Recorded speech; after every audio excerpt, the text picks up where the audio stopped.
Director Manuel Maderos. Yes. Director Robert Gleason. Present. Vice Chairman Gloriana Rhodes. Here. Chairman Benny Gatto. Here. Thank you. Okay, let's do the Pledge of Allegiance. And Sarah, would you do the honors, my dear? Pledge allegiance to the flag of the United States of America and to the republic for which it stands, one nation under God, indivisible, with liberty and justice for all. Thank you, Sarah. Declaration of conflict of interest? None. None? None? None. Presentation? None. Public comments? Oop. I do have a presentation. Oh, you do?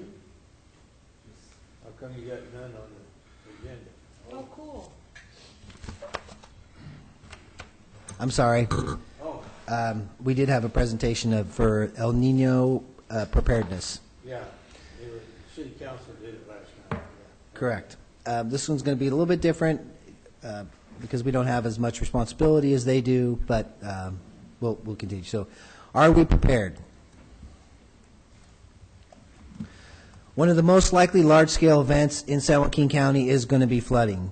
There is some other issues that we have with earthquakes and some other infrastructure that potentially could be at risk for terrorist acts, but the most likely event that San Joaquin County will face is flooding.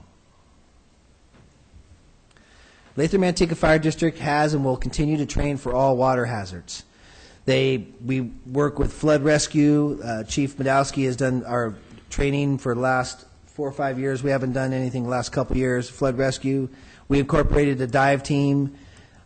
We train on the boat consistently, and we have an item, as a matter of fact, tonight that we are going to talk about that's going to add to the toolbox, so to speak, for us to use for flood rescue and training. So we continue to train. We'll continue to offer those classes out, and we are going to be doing that on a more annual basis here shortly. We've also been a very large part of IMT for at least over 6 years. I think Chief Monty was a big, I think, component in the past. I don't know how much role he played, but for me, I have done all of the training starting with Kerry Keaton. When he was here, I came and did all of the ICS 300 and 400 classes for them. I continually work with the specialty operations sections and also the finance and with logistics. So the general staff positions, fine-tuning their roles, and we continually, annually, do an exercise of some sort where we play out, most likely is the flood scenario for us that we would participate in. We also have brought them up to date with their IAP generation programs, and we've facilitated that purchase when they purchased the iron keys for that. So we play a huge role in their IMT. We currently the fire chief sits as a unified commander with the city of Lathrop. The new EOP, Emergency Operation Plan, that has been drafted and will be coming out shows that the 3 unified commanders are police, the city manager, and the fire chief will sit on that. We also play a very large role in the operations section. One of our battalion chiefs will sit in that role as the operations section chief, and so we will be fulfilling some of the EOC qualifications and responsibilities with that.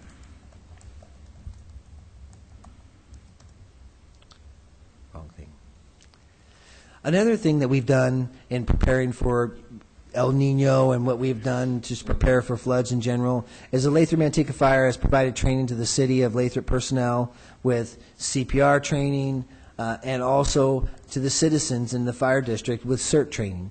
We established that. We haven't had one last year, but I'm currently working on a refresher program for the current CERT participants that we have, and we want to do another class. We would like to really to get people involved in the process of responding for rehab for some of our large fires and capture those individuals to be able to respond to the emergency needs of potentially a search, if we had that out there, and other prepared programs that we're working through. So we're really trying to get that involved.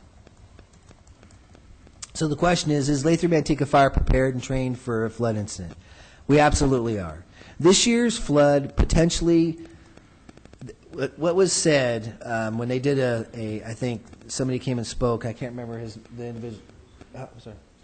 Jeff Shields spoke about the reservoirs being so low during the drought that if we had, he said, as a matter of fact, bring on a 200-year flood because we need it. And so we need to fill the reservoirs up. However, if that continues, once we start filling the reservoirs up, there potentially could be another 1997 flood event. That could happen, depending on how the weather comes in and how that, and we're probably going to be faced with a lot of localized flooding this year, and I think that's what's going to be the big component. During this last event that they had, where we had a lot of rain that was projected to come in, we established an incident action plan with the Lathrop City. They just really ramped up the logistics section in the courtyard where the ICP is, and we helped them utilize radios that we have on our channel that we've established so they can communicate with each other, and we helped them get through the process of callers coming in, taking it, fixing the item, and then putting it to rest, and we used a T-card system for that. So I think that we work really well with Lathrop. That's going to be we're going to be a huge player in that incident management team and in that EOC. We will also provide service to the outlying areas and the rural areas which have a more likely chance of having a levee break, and we'll be there to respond with that. So we play several roles. We play a leadership role. We play a resource role, and then we're going to replay a response role. So we're going to be pretty stretched out pretty far. There may be some mandates, and there was a lot of that going on during the 97 stuff. I remember being held over myself. So if you have any questions, I can answer them further, but yeah. Bob? So does the IC training, does council attend those also so they kind of understand how the IC system actually works? I don't think the city council attends those trainings. I know that all the city personnel did, and one of the things that they should be doing is taking ICS 800. So 100, 200 is great, but 100, 700, and 800 should be. And I think that Cecilia is now taking over that position that Becky had for a while, and so she's going to be filling that role of trying to get them up to speed where their role is. When the case comes in and they need to make a declaration of emergency, there's a couple things that are going to be in the EOP, and I'll provide my board with a copy of the EOP since we're going to be an integral part of that. One of the things that we're going to have is that the courtyard is going to be set up as the incident action, the ICP, but it also have to have a place for them to host meetings. We're going to have a place for us to host meetings. And so depending on where the flood's going to happen, we know that the new station's going to have a very large conference room that can be utilized for a place where we could host meetings, or we can even put the incident action, the ICP there. So we're trying to play out, but right now it's currently at the courtyard because the courtyard has the secondary server that is the mirror duplicate of what is here at City Hall. Communication was a difficult thing to manage in 97, and not communication within the city, but in regards to media. So how's that been addressed? So everybody's going to have a PIO that responds. They'll have a joint information committee that forms at San Joaquin County. When you're talking of a large flood incident, you're going to have somewhat of an area command, a big mothership, which is going to be controlling the large resources. So if the city of Lathrop were to declare an emergency, then the EOC probably for San Joaquin County will be up and running, and the Board of Supervisors would declare an emergency, and it would go up the chain, so to speak, to the state and federal level, depending on the resources needed. The communication would then serve as a JIC, a Joint Information Committee, and they would actually sort out, you would have specific information that would go out to your local area and your PIO your information officer would be able to put that out, but it will be one information that goes out. So they're talking about putting links up on the Lathrop webpage, and we're going to actually put links up on ours that are going to show evacuation plans that are preset in place now. But the downside is you don't want to put too much out there because it may change. It's a very dynamic incident, an event, and it could change from one to the other, and you don't want to get people out of their house and then they get robbed, and it's very, very dynamic. So it has to be handled appropriately. With communications, is there any kind of an agreement with the school district? Because if it happens during school, they're going to take care of students on campus and releasing them, getting them to the places they need to be.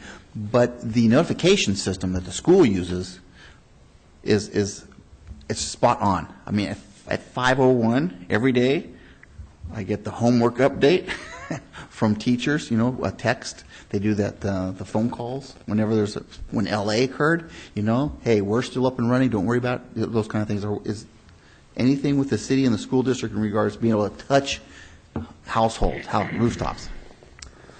So that's an interesting circumstance that could arise, is that you have several people trying to get to the school to get their kids.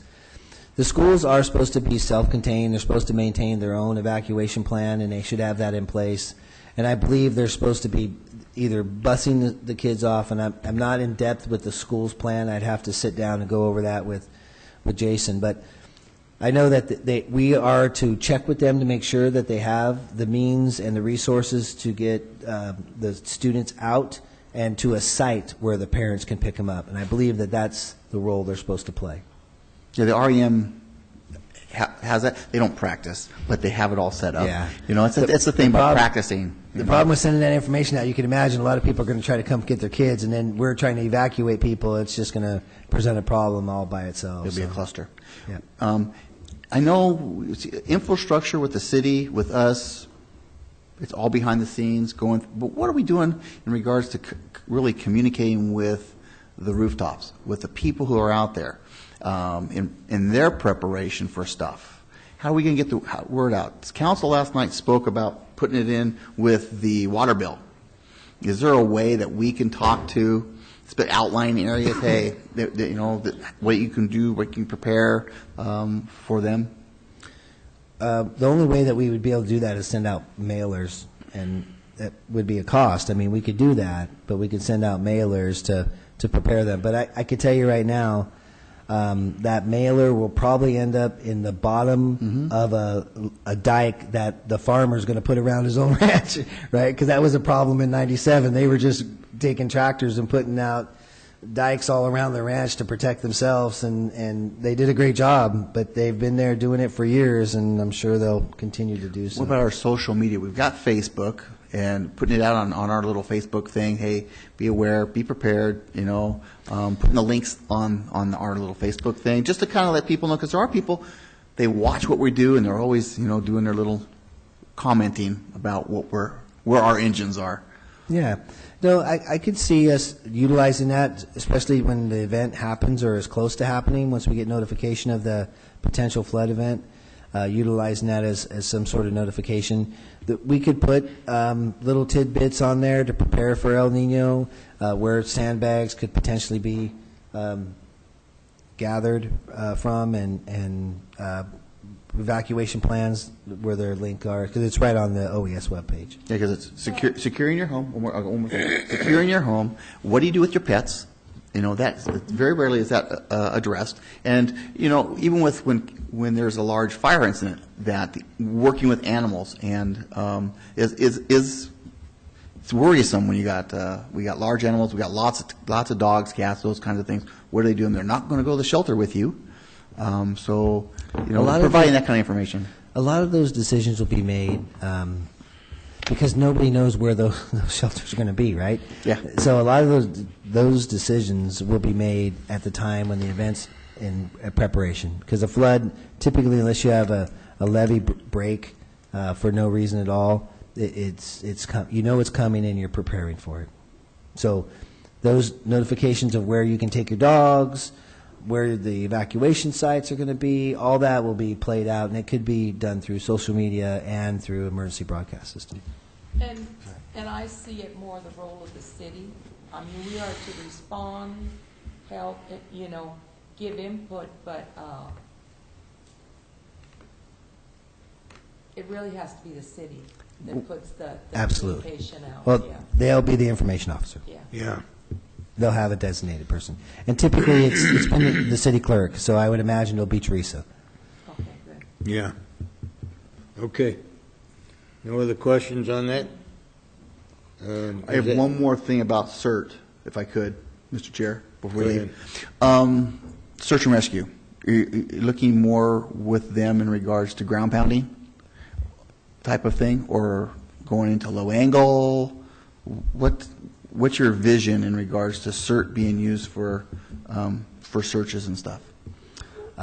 Specifically to CERT. I don't want them doing low angle stuff. We could do some ground stuff, how to secure and stabilize different things to assist.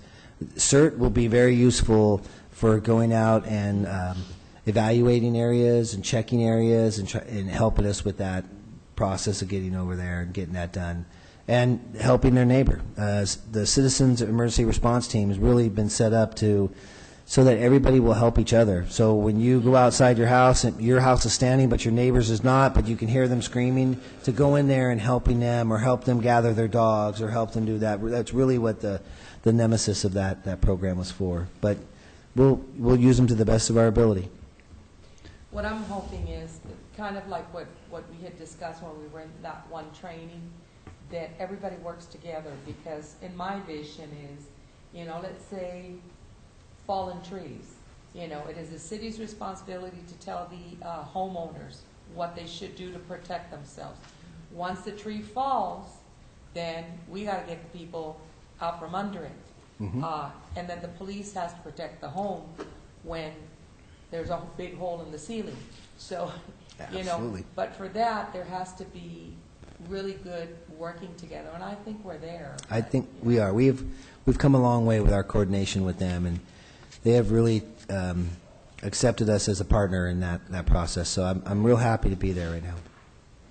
Okay. All right. Is that it, Chief? Yes, sir. Okay, let's move on to public comments. Yeah, because I did say that. Anyone wishing to speak to the board on an item not on the agenda? Don't hurt yourselves running up there. No speaking. Okay, move on to item 8 is the consent calendar. Becky, would you read that, please? Yes. Consent calendar item 8.1, November 19, 2015, regular board meeting minutes. Item 8.2, monthly register of warrants. Item 8.3, receive and file November 2015 incident and training report. Item 8.4, receive and file monthly year-to-date budget report. Okay, any items to be pulled? No. Yes, I think so. No. On your budget over there, we are, 8.4? 8.4? we are 1,641,600. We haven't got our money from the county yet. Yeah. I know that, but you see, that's why I held this, because I wanna let rep to wherever you wanna call it, you know. You specify how much money it's gonna cost, where money's gonna come from, and then I wanna make a comment about that. Well then, Mr. Chair, if I could make a motion to approve 8.1, 8.2, and 8.3? Second. Okay, Put that forward too, you know, it's fine, you know, I mean, I just wanna point out. It was already pulled, sir. Just point. I'll withdraw my second if you want to withdraw the motion. He just wants a question. I just want you folks to see that the money is not around like somebody thinks they are.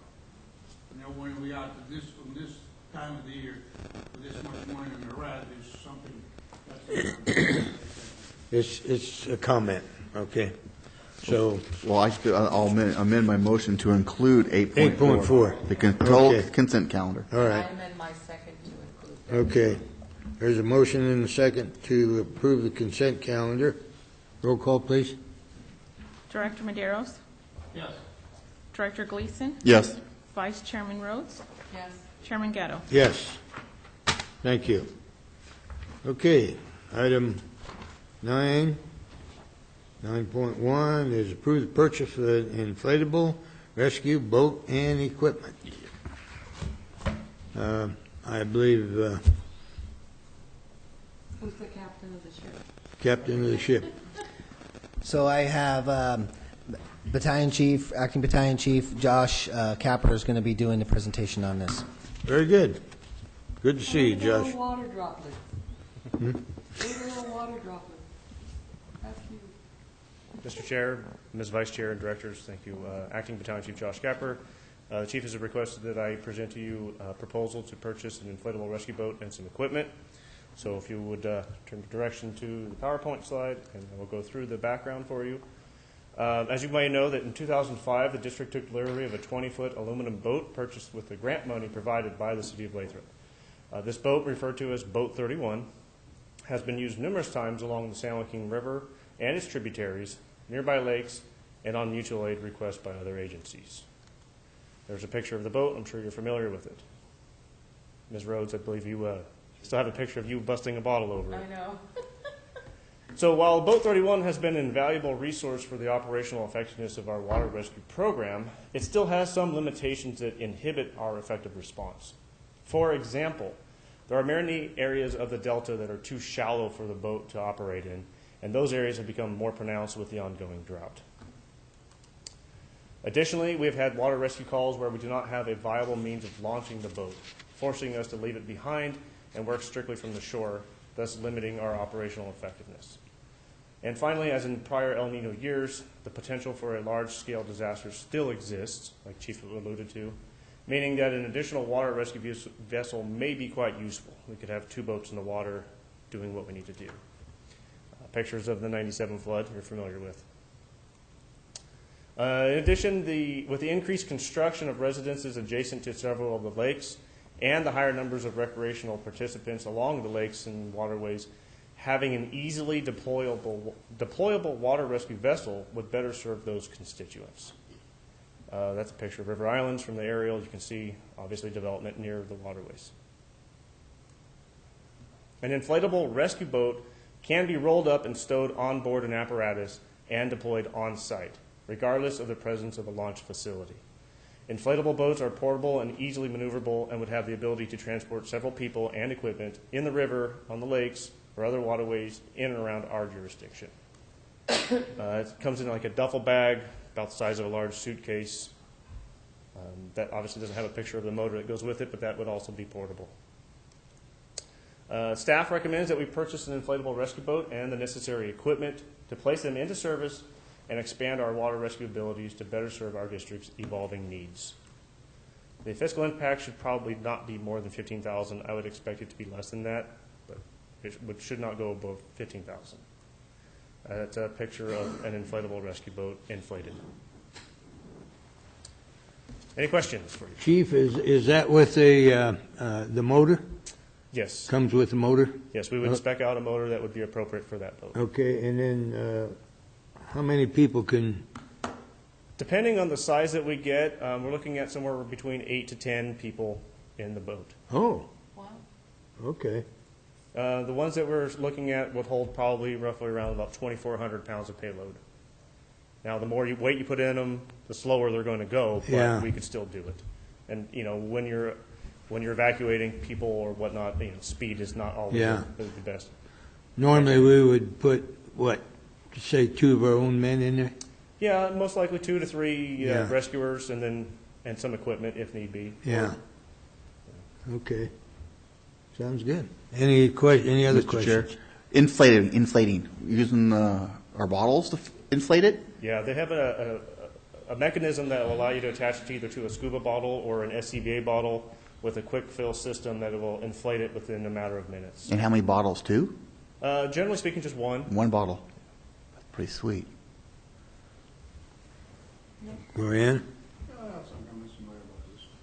That's why I found that old collection. But one thing is, I know it's $15,000, not very much money. You make a later comment that we are building around the rivers, on the lakes, and this and that.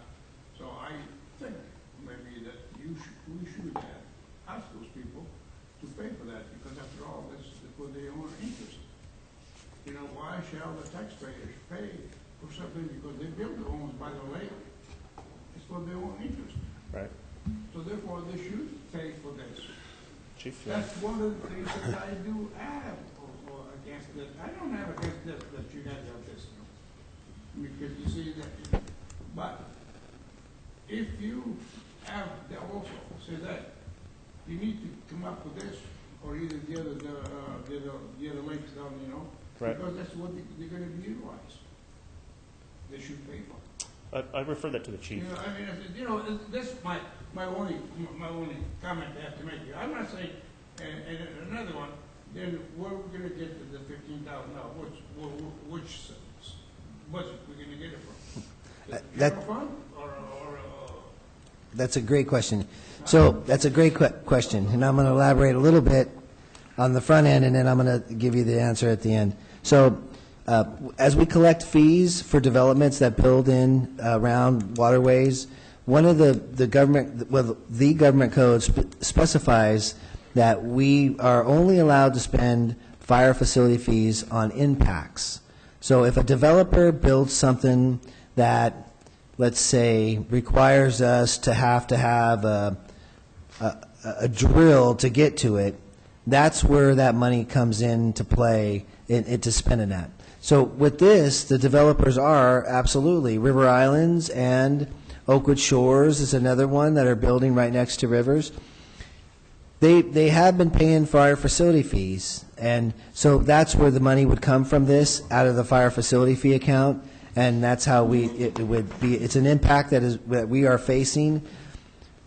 The problem with the aluminum boat, I shouldn't say it's a problem. It's a great boat, and it's been fantastic for us. But when you're trying to walk people out of localized flooding, at which we were talked about that we potentially could be, I can't use the aluminum boat there. We'll just tear the bottom of that thing up and we'll wreck the engine. So this comes into play on that. So it gives us the problem we have, and then the means to solve it is, you're exactly right. The developer needs to pay for that, and we're going to make them hold that. I'm going to give you a different take. Okay. See, they also should have one over here on their premises over here, and Hoop Lake, what do you call it? They should have another over there. So whenever there's a call for a distress call, if it is down Lathrop-Manteca, the section 32 can respond, and if it is over here, section 30, 31, 34 can respond. So they don't have to be carrying a boat from here to there and everywhere. If they should, each one put a boat there for you to dispose of, they should maintain it. That's my take on this thing, because hey, it's for their benefit. Because I'm not going to go swim over there, and you're not going to swim over here in the river. So somebody's going to swim in the river, so therefore I think they should be responsible for that. That's all. I'm not against that. You don't understand. What I'm saying is, this is a different way of skinning a cat. Yeah. Absolutely. That's a large impact. Do you want to let her talk first? Or that's a large impact to put on one. Yeah. That's going to use it, that could potentially use it when you can share that across and you want the extra personnel to respond with it anyway, so that they can have that expertise. Well, the reason that both boats, you don't have to transfer from one side to the other. Right. Well, this is inflatable. It's going to be in the rig, so it goes, it pops up, and Fine. Yeah. yeah. I'm not Okay. against it. I'm not against it. One Yeah. thing is, I like you to take it from the facility fees, the money is coming out of that. And at the same time, I wish you guys good luck, but after that, I just thought about it that you have to be transparent with the thing, and Yeah, absolutely. and that, I think they should come up with the money. Okay. Gloriana? As a frisbee. Yeah. I think I'm gonna go back to the days of when I was actually in the city, We got it, number one, Deloso doesn't own River Islands. Right. River Islands is a development, and the people buying those are Lathrop citizens. So it is to help the taxpayer. On the other hand, I would hate to designate anything as belonging to any particular group, because the last time it flooded, it wasn't over there that we were needing the boats. It was actually in the streets of Lathrop that we were needing the boats, and it was in some of the unincorporated areas. It was to get from a fire truck or an ambulance to somebody's home. So, I mean, I like the idea that it's coming out of facility fees, but, you know, what's going to happen the day that somebody builds an apartment building that's made out of cement? Are we going to say that only the people that have houses that are wood are going to pay, you know, fire facility fees? So just let's be real careful about designating anything that is bought for this district as belonging to, or being the responsibility of any group, because then we're going to have the issues of, if they need it on the unincorporated, or if they need it on the west side, I mean on the east side, what about if we wreck it on the east side? Are we Yeah. going to have to pay it back to the west side? Yeah. Yeah, that's why we don't do that. Yeah. We buy it out of fire facility fees, and it's a belongs to the district. whole district. Right. Yeah. I could tell you right now, if someone were to buy something, the strings that come along with that, unless they sign it over to you, now you own it, is going to be this thick of release liabilities, because when they own it, then they're responsible for anything that happens. So if somebody gets killed or somebody gets injured, so we would be. It won't inflate? Yeah, we would have to have insurance to, so that's why it's better to, like you both are, you know, buy it from the fire facility fees. Yeah. It's a district resource, and we will use it as the district sees fit. Yeah. Ready? Yeah. The idea was not for them. I know, I You just, know, because as you see, you want to go on 8 o'clock, so you took too long. But then, not as long anyway, as that's you, all right. Daniel. Listen, see, you get the vote, you get from the. Mr. Chair. The fire facility fees belongs to us. But the thing I was trying to do is get another, if you can get another down there, you make them pay for it. Why not? Yeah. Then you know, it'll be much easier, because you don't have to take it from here, go that way. You can't- That's why- You that's why- you can't tax people more than what they're obligated to You know pay. something? Yeah. They tax me. Well, that's- And I can say nothing about Yeah, it. okay. I just have Go ahead. just to visualize, because Boat 31 is housed here, okay? In Station 31, yes. Yeah, in the city. And we would house this somewhere else, so we could, I'm just thinking, someone's on the river, they don't know where they're at, you know, we get those calls. They just know they're on the river, and they're kind of describing things. And we could deploy from 2 different locations in search of that person who's down. So we could utilize that for that, and utilize it for shallow flooding, like in 86, for those who were in 86, and the boats were in the streets because we couldn't handle the water. Those kinds of things, because it's for shallow rescue versus putting a dive team, you know, in deep water and doing that grid search. Am I picturing it right?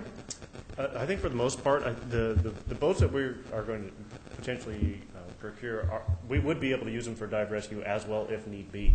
They would have that ability. Predominantly, if it's deep enough and we can get to it with the aluminum, we will. But if situation so dictates, we would use that for surface water rescue, flood evacuation, dive rescue, whatever the need may be. And we'll just be using our handheld water-resistant radios. Correct. Okay, that's all I have, Mr. Chair. Thank you. I think it's a great idea. Yeah. And Okay. if it saves one life, it's well worth it. So, Amen. you know, so, good job, Chief. Do I hear a motion? I make a motion that we approve the 15,000, or up to a maximum of 15,000, put it that way. I second. Okay, motion made and second. Roll call, please. Director Maderos?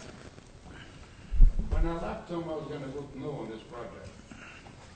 That's why I did, but, you know, in essence, you know, it's all right, hopefully, yes. Thank you. I changed my mind, I think I'm allowed to do that. Director Gleason, Yes. Vice Chair Rhodes, Yes. Chairman Gatto. Yes. Thank you. Thank you, Josh. Chief. Okay, item 10, informational items. So Chief's I have an report. Have an update for you on the OES Type 1 engine. Mhm. He called, it's the holidays, or we probably have it by now, if there wasn't so many holidays, we'll probably get after the first of the year. They have to make sure that it's mechanically sound. I have to take our mechanics up there to meet with their mechanics so we can go over the maintenance and the records and all that. So we'll be doing that probably over the next couple of weeks. He did call or email me and request, he has to know the exact station it's going to be located at, physical address, phone number, and the dispatch that it's associated with and all that information. So I gave that to Gary the other day, so we should be getting in a couple of weeks, and when we do, we'll have that in the next meeting that's appropriate for you guys to take a look Which at. station? Station 1.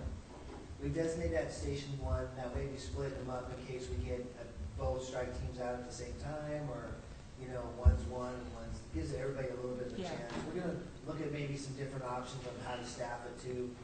There is a little bit of training that's required. This is also a basic rescue, so it's, a strike team could go out to, say, an earthquake or something also, just not for fire, because they're a Type 3 rescue also.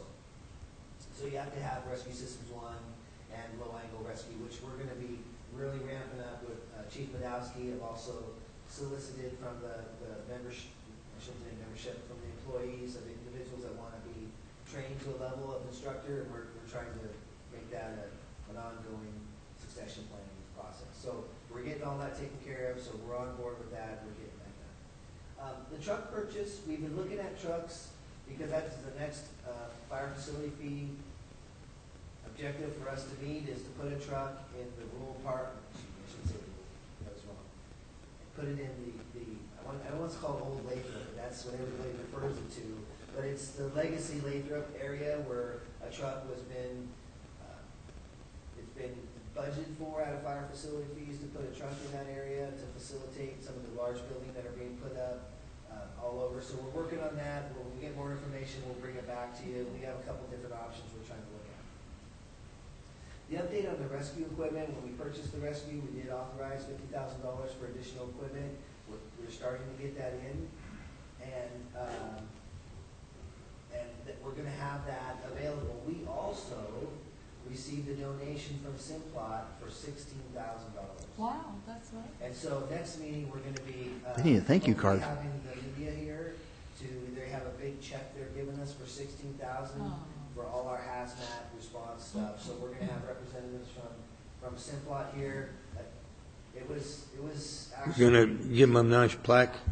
Yeah, we're going to put a nice plaque together for them and a resolution for you guys to honor them with, because that's a lot of money. We're Yeah. going to be, our hazmat is self-contained. We're going to have everything that we need to be able to function self-contained with help from the outside as far as personnel. So. And all this will go in the rescue? Absolutely. Okay. That's the queen of the fleet right now. Yeah. All the new toys. So there's been boxes and boxes of equipment coming in for that, and it's going to be something to be very proud of for this organization and as an employee here to be able to have those resources to use to respond to. So that's all I have for that. The only last thing is that next meeting, just to remind that we switch chairs. So if we rotate, we'll be doing the whole election because we technically have to do that of chair. But in December, January is when we normally do the switching. So just a reminder of that. You mean I've been sitting here a year already? Yeah. You've been doing that good job. Jeez, Time flies, huh? time flies when you're having fun. Okay. We'll move on to, you guys got to want to get out of here, so. Board comments? Manuel? Well, I know some of you guys prefer it, but after all, we got some. I don't know if you guys did or not. What? But, I think if you keep going on track, we'll end up with pretty good range. I hope so. Yeah, see, so far I've engaged, this month I have an inch and a half. This month so far, over there on my place, like an inch, almost inch and 3/4. I got 2.25 at my place. See, over there, when you go on Arch Road, I mean, on Broad Road, there's a section over there. It's It's dry. raining like cats and dogs on the, Yeah. outside. Over there, there's nothing. That's the way it was in Hawaii. You know, and Rain so here there's and a pocket dry over here. there. I don't get as much rain as what I used to get on a dairy over this side. It's a pocket over there, you know, this and here, you know. But, it's nice, you know, and I think we having quite a bit of snow, and next year, I hope to be able to farm both places, you know, because this year I couldn't do it, you know. So, but anyway, I wish all of you a Merry Christmas and Happy New Year's. Good, Safe Thank you. Drive safe. thank you. Brianna? Merry Christmas, Happy New Year, and I'll see you next year. And Yeah. thanks to the board, the meeting will be done by the time, I'll be able to get back to work promptly. Your lunch break will be over. I think I'll keep talking until 8:15. I'm kidding. I'll be gone. Yeah. Where do we stand in regards to the connection, the fittings for Two's area with the farmers? So next meeting, if we can bring something where we stand on that? For what? I can give you an update. Okay, go for it. Remember we were talking about making fittings work? I'll give you an update where we're at. Oh, okay. Yeah. Okay. Yeah, because we've been talking about it for a while now, so it's, you know, in fire season, I know it's raining, but fire season's going to come upon us again, and we're going to have another incident. So, I'm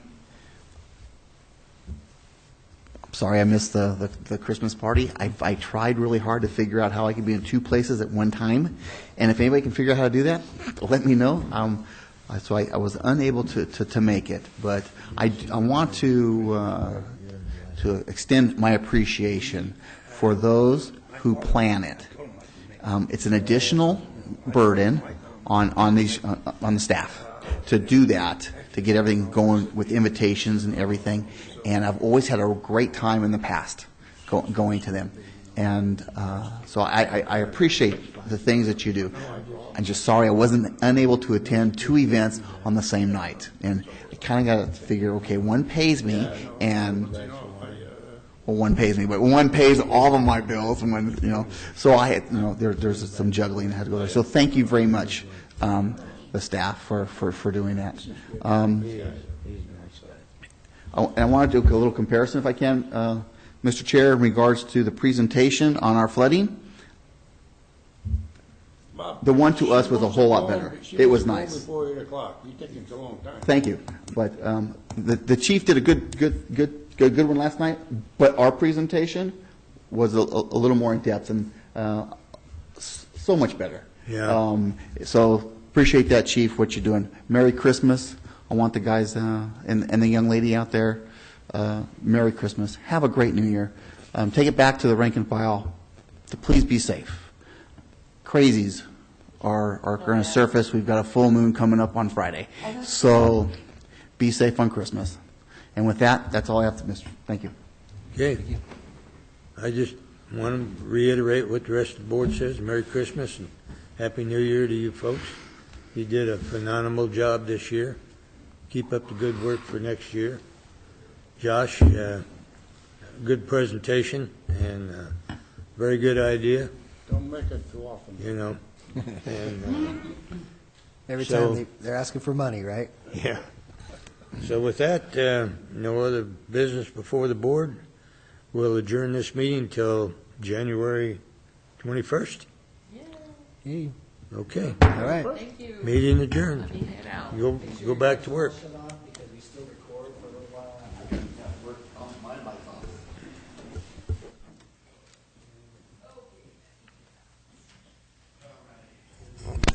Oh, my.